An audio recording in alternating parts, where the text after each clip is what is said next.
أعوذ بالله من الشيطان الرجيم بسم الله الرحمن الرحيم الصلاة والسلام على محمد وعليه الطيبين الطاهرين. Assalamu alaikum wa rahmatullahi wa barakatuh. I really miss not being there. For the second day today, the lateral flow test is negative, but I have to wait till tomorrow for a third day before I can come. Really miss being there. Now, our focus for this month has been Surah Al-Qamar, and we've looked at the communities which rejected divine guidance, and we find so much so that they got aggressive and they actually physically killed their prophets.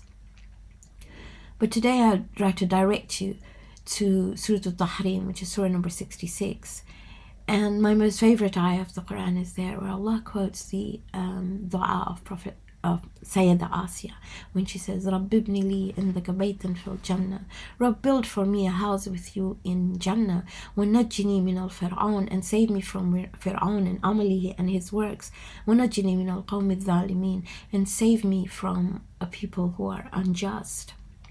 And we find here Allah gives the example to both men and women of the most phenomenal women who lived, Sayyida Asya, Sayyidah Maryam, and we find these people stood against physical and emotional abuse to stand by the divine guidance that God sent, to stand by the prophets. Today we commemorate the wafat of an absolutely phenomenal woman, Sayyidah KHADIJA, who stood by the Prophet regardless of losing everything, and she was just amazing. So we're going to take a break from Surah Al-Qamar and talk a little bit about them. But before I go there, I'd just like to give a little bit of an overview about the gender roles and who is a man and who is a woman. What are gender roles in Islam? And it's probably one of the most talked about aspects, gender roles. And we find after many years of male-dominated hierarchies in every society, we find women in an earnest attempt for equality sometimes sacrifice their uniqueness. Or maybe it's because men feel threatened in a way they never had before. But a danger in this exercise is that we tend to lose the, if I can say, the awesomeness that God gave both genders. You see, the Quran and Hadith both present a belief of man and women as complementary in all functions. And it's important to understand that there's no such thing as one against the other. It's not like that.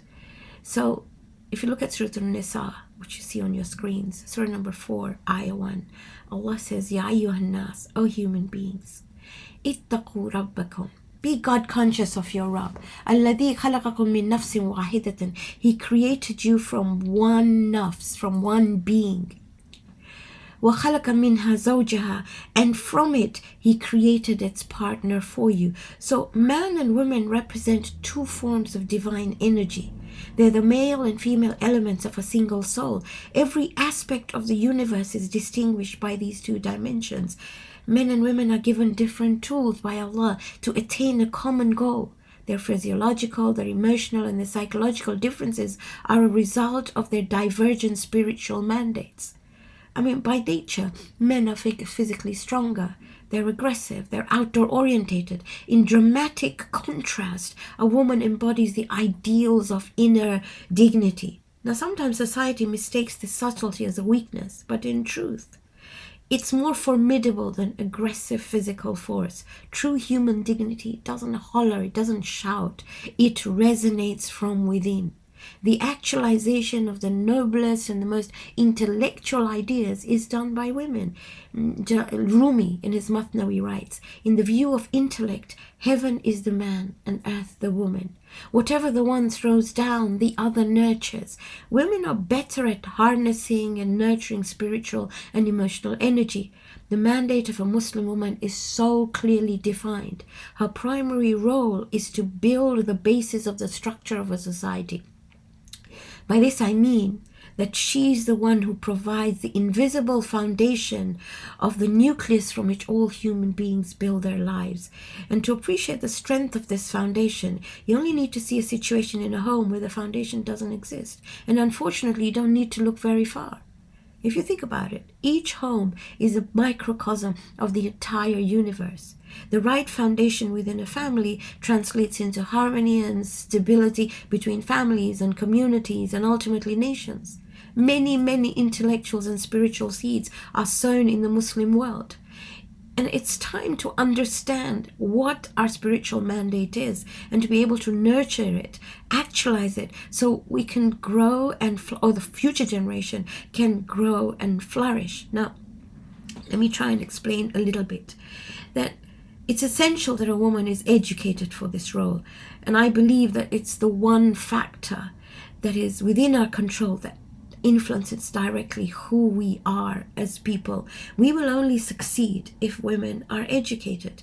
And by education, I don't mean only learning the skills of making a living or pursuing a vocation, but learning to understand life itself. The why of education must precede the how. We've all got young daughters, and all of it is important, but the why is really important. Western institutionalized education has been put into the service of civilization building by seeking to advance practical industrial needs. Let me go historically. In the early Middle Ages, the purpose of education was conceived primarily as advancing spiritual well-being.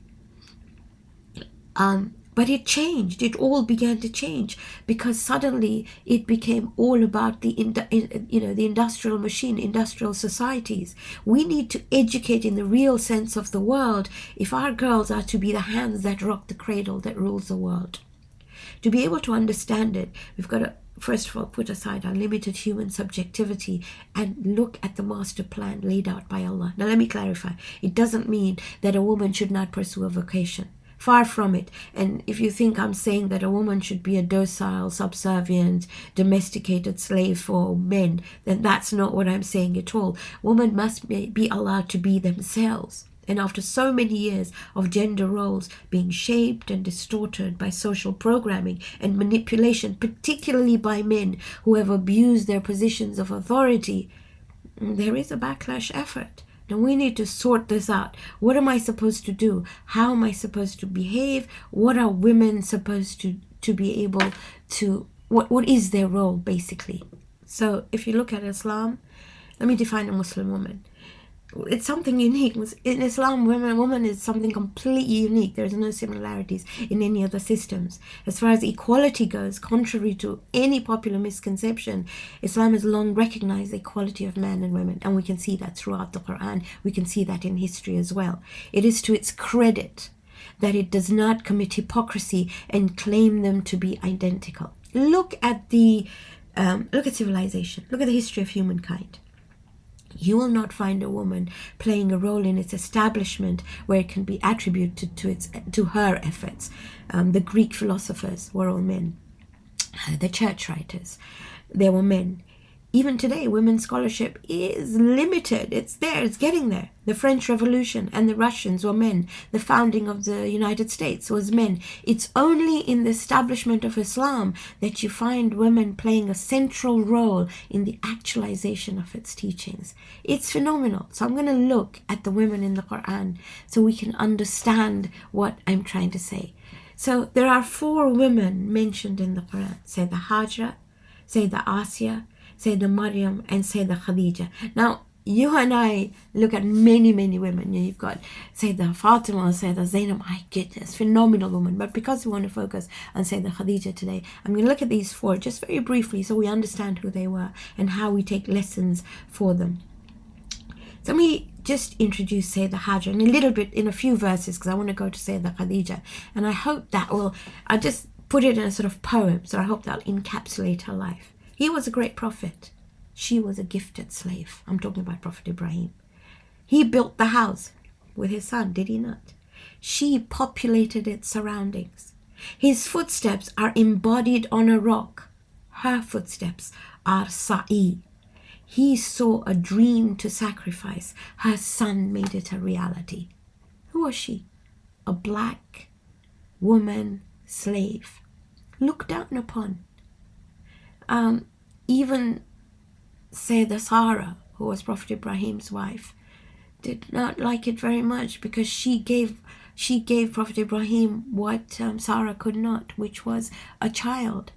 And Prophet Ibrahim had to take her to Bakka, uninhabited valley. He left her there. He left her with a bag of dates and some water.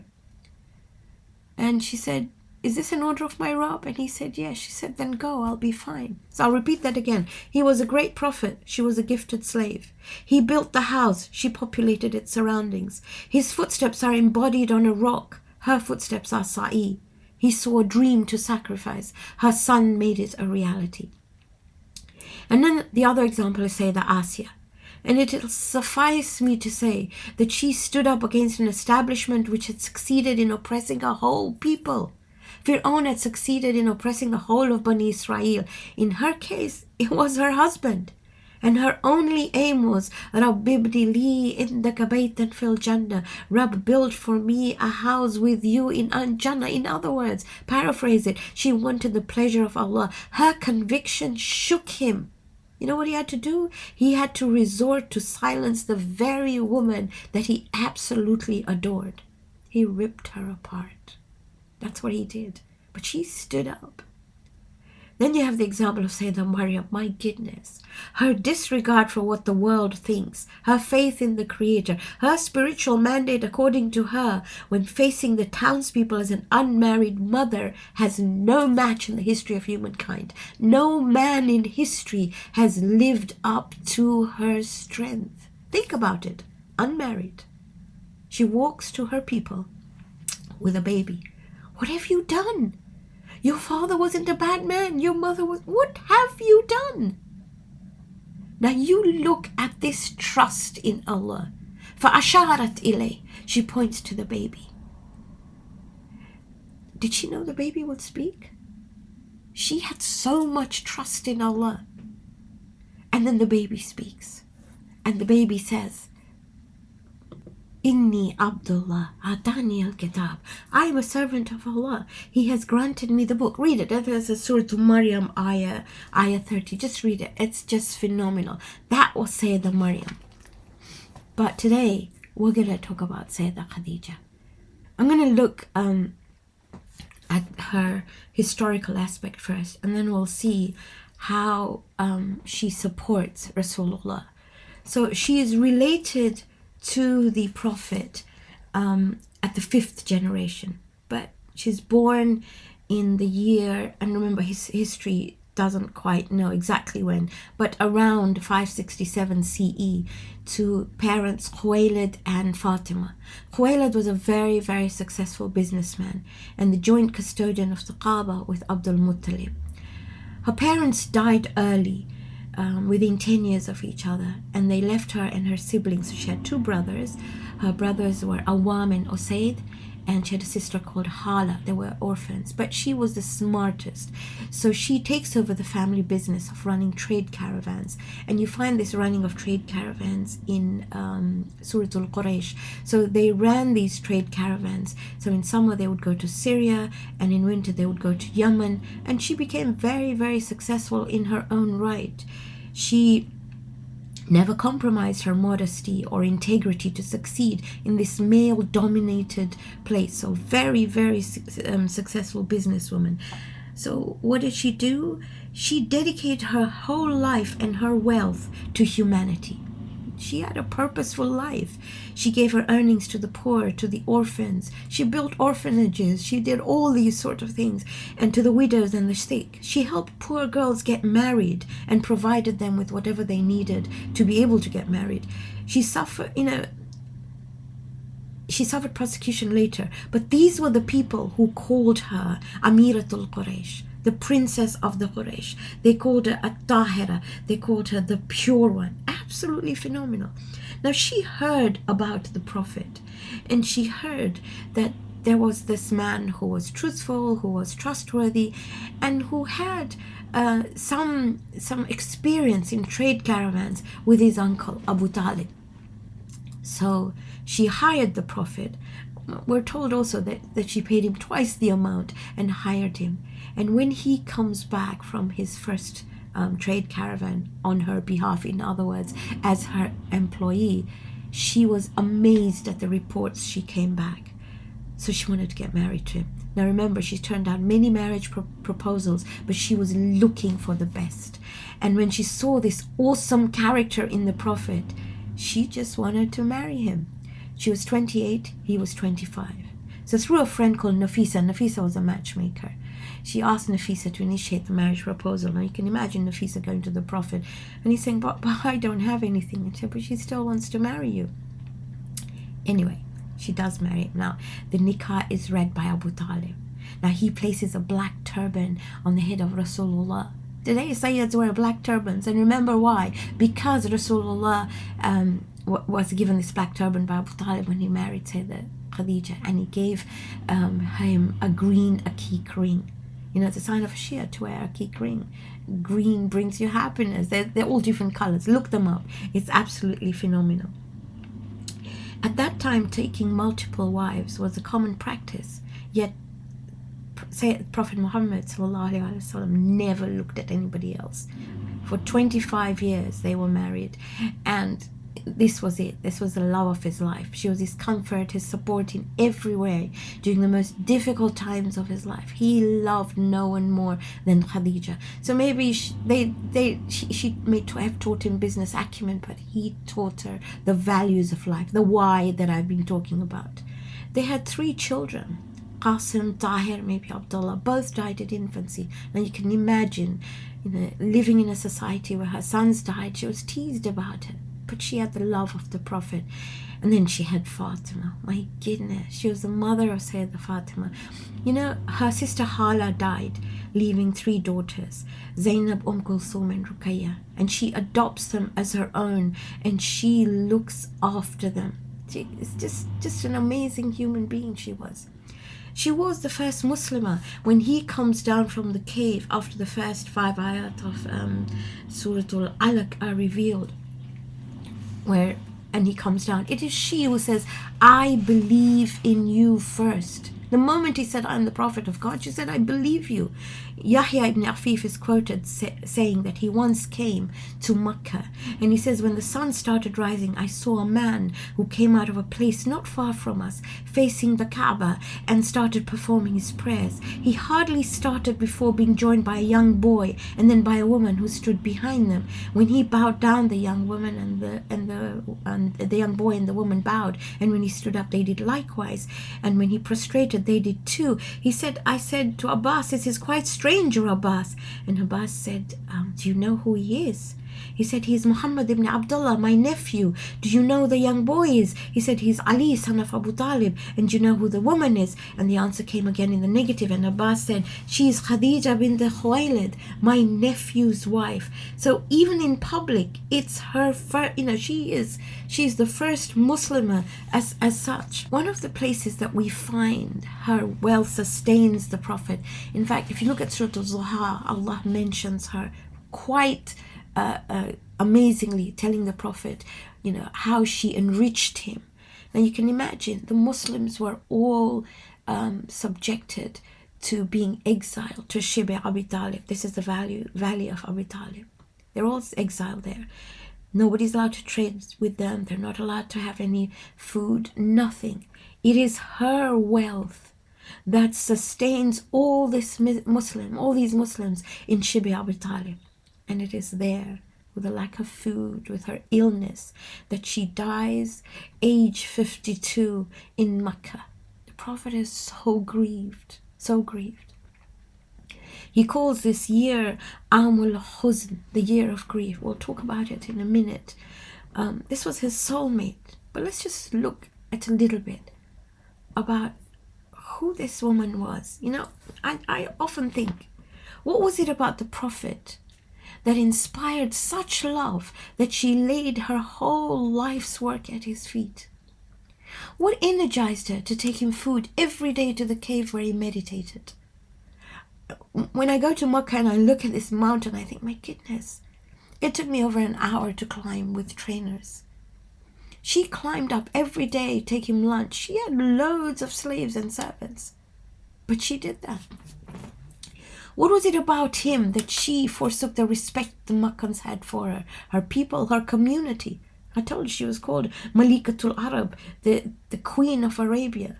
She was called the princess of Amiratul Quraysh, the princess of the Quraysh. She was called Al-Tahira, the pure one. They abandoned her completely when she married the Prophet.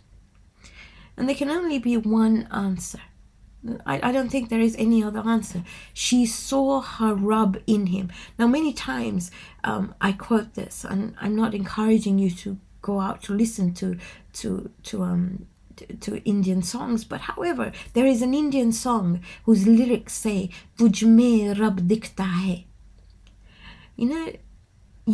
I see my Rabb in you. The lyrics of the song say, "You are my heaven, you are my wish, you're the peace of my soul, you're the coolness of my eyes, you're the heartbeat of my heart. I don't see anything else. I know only this, that I see God in you. What should I do? My head bows down in sajda," hopefully sajda to Allah. That to me is Khadija. She saw him reflect divinity. And in essence, for you and me, after everything done and said with, that is what life is about, to manifest the attributes of Allah. The Prophet said, "Takhalluqu bi akhlaqillah." Adopt in yourself the akhlaq of Allah. How do you adopt in yourself the akhlaq of Allah? Except by learning the attributes of Allah, the Asma al-Husna. So the take-home message today is, if you want to be loved, then manifest the Asma al-Husna. If you want to love, then seek divinity in him or in her. That for me is the legacy of Sayyidah Khadija. Now you can imagine, there's a prophet in Shib Abi Talib. His soulmate has just died. The richest woman in Arabia, the queen of Arabia, she has died. But he's unable to even provide her with kafan. They don't have the funds, they don't have the money. There is no kafan for her. Just imagine for a minute. We hear the Zakirin tell us that Jibreel comes down to the Prophet and bring 5 kafans. And he says, "Ya Rasulullah, one of these is for Khadija. Who's the other one for? It's for you. And then Ali, and then Fatima, and then Hassan. What about Hussein? His kafan will be the arrows of the enemy," he's told. Can you imagine the Prophet? That is why he called this particular year in which both Abu Talib and Sayyidah Khadija died as Amul Huzn. Now, as those who are dedicated to this phenomenal woman, taking her as our role model, we can do something. Often we say that, we come to a wafat, we come to a commemoration, we come to a wiladat, and we forget. That's not what we're supposed to do. We're supposed to do something practical. Now, your children today will hopefully be making, the little ones I know in particular, are making sadaqah boxes. To be able to collect money, in Gujarati we say, "Fulne to fulni pankri," whatever little you can give. But those of you who are in the audience, your moms, I'm sure one day if we had less iftar, take one dish out and put that money towards orphans. There are so many orphans in the world, so many. And the Prophet emphasized the giving to orphans. I lost my father when I was barely 10, as officially labeled as an orphan. Life was about to change completely. What does it feel like to be orphan? I don't think anyone can understand. It's like telling someone who hasn't had cancer what it feels like to have cancer. But I'm going to try so that we understand how we need to support orphans. It's losing the mountain that stabilized your earth. It's standing in a desert and looking at the stretch of sand with nowhere to go, like being in a tunnel with no light at the end of it. And then when you see even one glimmer of hope, a parent-like figure or an organization, someone who shows you affection, love and compassion, you latch onto them. You worship the ground they tread on. And it's important to understand that. So when you and I are able to support orphans anywhere in the world, remember, they will raise your hands. They will raise their hands in dua for you. The Prophet said, "Ana wa kafil al-yatim fil jannati hakadha." You know, he said, I and the one who looks after an orphan will be like this in Jannah, putting his two fingers together. However hard you try, you cannot separate these fingers. According to UNICEF, there are 153 million orphans in the world. An orphan is classified as someone under 18 who has lost one or both parents. In the UK, there are 70,000 looked after children, and this is where the state is their is their parent. I'm sorry to go on about this, but just need to emphasize that my insides scream out when I hear orphan. You know, what part of insecurity don't you get? That's what an orphan is all about. And the good news is that love, compassion, affection can turn things around. Human beings make remarkable recoveries. It's just absolutely phenomenal. So please, like the Prophet said in the sermon of Ramadan, he says, وَتَحَنَّنُوا عَلَىٰ أَيْتَامِ النَّاسِ يُتَحَنَّنُوا عَلَىٰ أَيْتَامِكُمْ. Seek and out and show affection to the orphans of human beings. He will show affection to your orphans. وَمَنْ أَكْرَمَ فِيهِ يَتِيمًا. Whosoever honors an orphan in this month, أَكْرَمَهُ اللَّهُ يَوْمَ يَلْقَاهُ. Allah will honor him on the day of meeting. And if we think that by assisting an orphan we are doing a favor, then we need to have a paradigm shift. It's only when divinity looks down upon us with his mercy that he presents the opportunity to become a co-parent with him. It's his mercy that gives us the opportunities to be in close proximity with his most favorite creation, like that.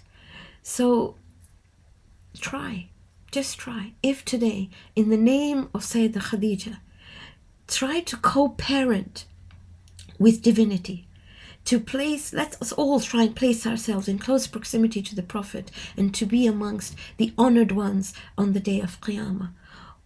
All I can say is I really pray that you have a phenomenal month of Ramadan, and start it today. I know it's the 10th day. Start it by being a co-parent to an orphan. Inshallah, I'll see you tomorrow.